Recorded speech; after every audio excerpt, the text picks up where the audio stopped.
Vandag op Top Stories bring ons vir jou 'n spesiale verslag. Ondanks die feit dat gay huwelike reeds in 2006 in Suid-Afrika erken is, woed die debat rondom homoseksualiteit steeds in ons kerke.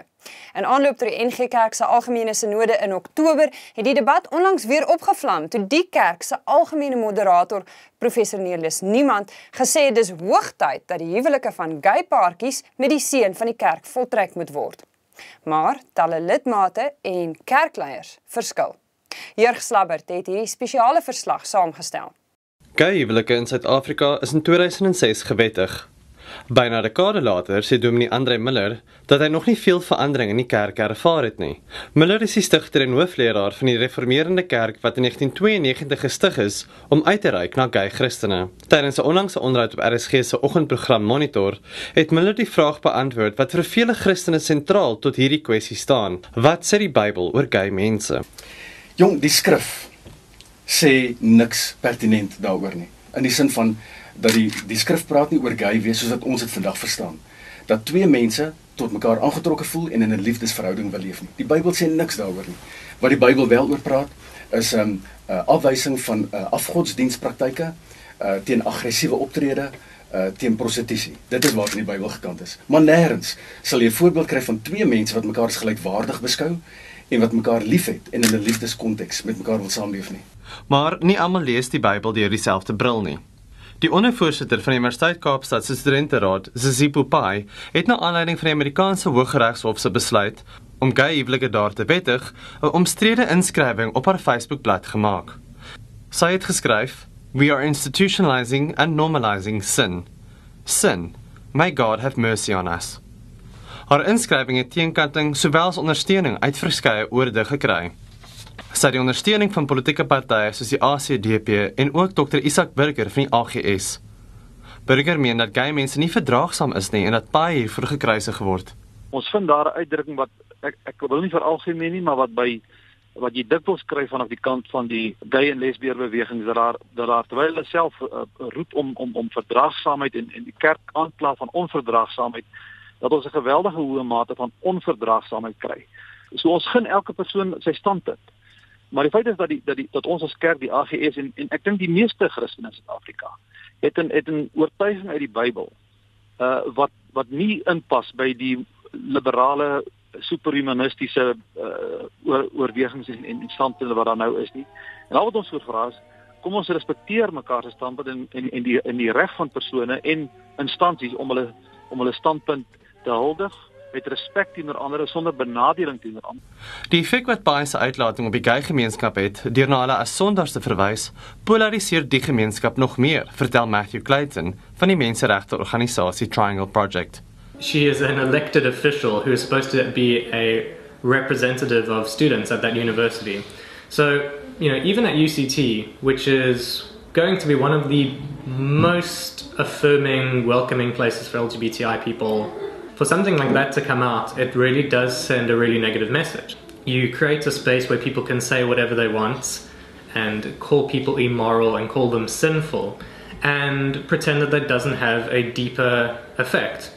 Na verskeie pogings om Pai te kontak, wou sy nie 'n onderhoud aan Netwerk 24 toestaan nie. Studente-aktiviste soos Tato Pule, 'n voormalige SA-lid vir transformasie en maatskaplike deelname, is ongelukkig hieroor, veral omdat hulle tydens die Rhodes Must Fall beweging saam met Pai gestaan het. Maar ook omdat Pai se woorde die gay en lesbier beweging op kampus verder polariseer. There can't be a mutual exclusivity between religion and queerness. That's what our problem is, that we want to be recognized as humans categorically, and we can't do that if we're labeled as sinners. Philip Liebenberg is 'n gay leraar en was eens betrokke by die AGS kerk. Hy glo dat hierdie negatiewe houding teenoor gay mense deur die kerk hulle net meer en meer verwerp, eerder as wat dit hulle help. Hoe langer die kerk vir gays gaan sê, dit wat julle is vieslik, dit wat julle is abnormaal, dit wat julle is sondig, so lank sal hulle seker maak dat gays gaan sê, okay, we comply, ons stem saam, maar hulle gaan in die donker goed doen wat hulle addicts gaan maak van allerlei snaakse vorms van seks. Die kerk, sonder dat hulle dit bedoel, hou die losbandigheid in stand, want daar's nie 'n manier dat gays nie gaan gay seks hê nie. Hulle gaan dit hê. Plaas dat jy besef dis nie so onnatuurlik as wat jy dink nie. Dit is deel van die natuur, dis 'n uitsonderlike deel van die natuur en jy kan dit binne liefdevolle verhoudings baie gesond bedryf, dan kry jy 'n nuwe generasie mense wat nie losbandig leef nie. Tydens dieselfde RSG-onderhoud waarop Andrei Miller 'n gas was, het Pieter Silje benadruk hoekom die gesprek oor geloof en homoseksualiteit moet voortduur. Silje is 'n voormalige predikant van die Hervormde Kerk. Hy het na die NG Kerk se synode van 2007 verwys en gesê dit was die laaste keer toe daar oor homoseksualiteit gepraat is. Nee, ek is bevrees daar was min verandering in die kerk wat die gay aangeleentheid betref oor die afgelope 2 dekades en die besluit wat in 2007 by die NG synode geneem is. Mense sou kon sê daar is vordering gemaak in soverre dat daar besluit is dat gay predikant gelegitimeer kan word, maar die voorwaarde wat daaraan gekoppel is, maak dit problematies. Die feit dat daar celibaat gelewer moet wees. So onmiddellik word die gay persoon amper 'n tweederangse lidmaat gemaak in die proses. So ek dink ons het steeds nie ver gevorder nie. Ek dink ons is nog nie in een van die Afrikaanse kerke by 'n onvoorwaardelike aanvaarding van homoseksuele nie. Solank daar die voorwaardes daar is, solank sal gay mense dink ek buitestanders bly. Every day we work with communities throughout the Western Cape, LGBTI people who are committed Christians, who are, for who the church is not just something they refer to when it's convenient to them, but it's this huge pillar in their life. It's a very important part of people's identity, and it's a very important, pillar of strength for them. For them, they would have no hesitation in calling themselves an LGBTI person and a Christian and a South African. It's sad when figures like Sisipo Pai want to try use a really outdated understanding of biblical text to drive their own agenda, because many LGBTI people are also familiar with the Bible and they see it as a source of strength and comfort.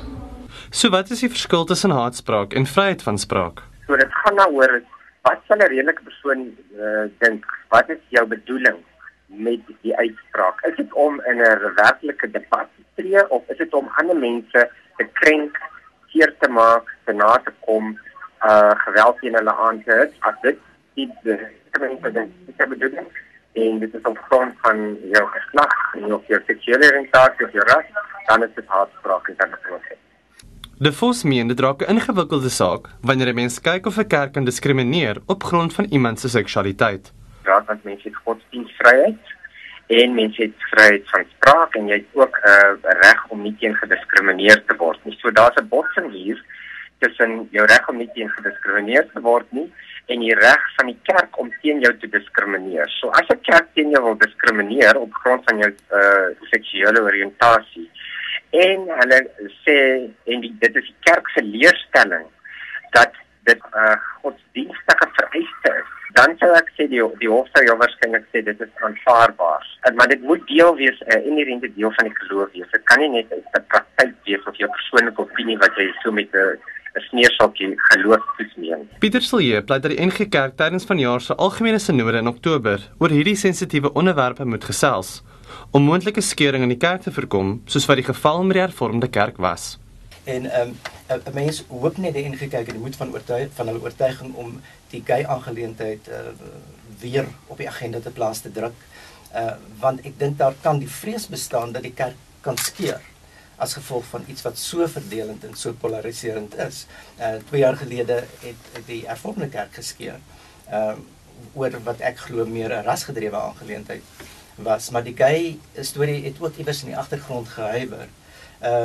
En ek dink, ek dink as 'n mens net rustig daaroor kan gesels, op my tafel kan sit, kan praat, in gesprek kan tree, en die onkunde waarna Andrei vroeër verwys het, kan aanspreek, dan behoort hierdie aangeleentheid wel ter tafel te wees, en ek hoop van harte dat dit uiteindelik op daardie punt gaan kom waar die NG Kerk 'n besluit gaan neem wat onvoorwaardelik is.